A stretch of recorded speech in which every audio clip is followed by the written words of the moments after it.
Alam niyo po yung kasabihang nahuhuli ang isda sa sariling bibig. Itong si VP Sara ay talagang madaldal ano po. Kasi hindi niya talaga matiis na ilabas ang katotohanan.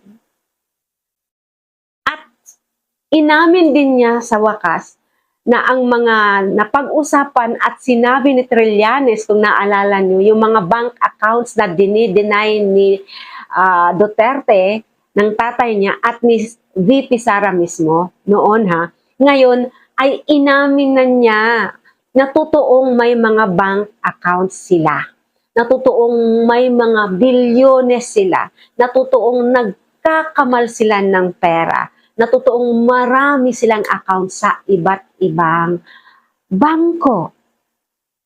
Ano po?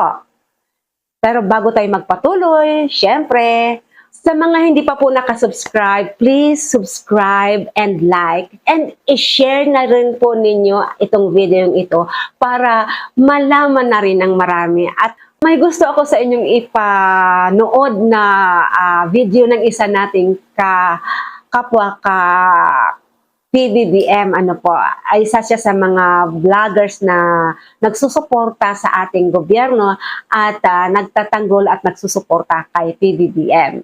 Ako naman po ang sinasabi ko lagi, kung saan yung kabutihan, doon ako. Itinatakwil ko ang kasamaan. And kung sino ang presidente, kung sino ang nasa authority, siya ang dapat nating suportahan.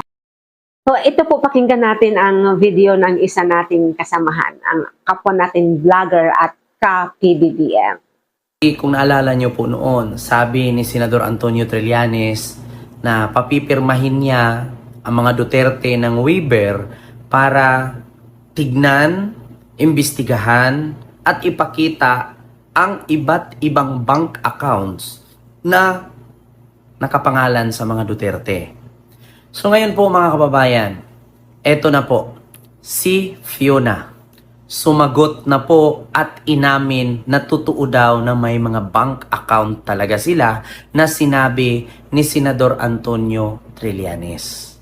So ito na nga sabi ko sa inyo, mga DDS, mag-iiyakan na naman kayo nito pag nalaman at narinig ninyo na hindi fake news si Senador Antonio Trillanes. Mag-iiyakan, magsisigawan, sasakit ang ulo, gagawa ng kwento, diba? Para makalusot lang sa kahihiyan sa pagtatanggol ninyo sa mga demonyong politisyan.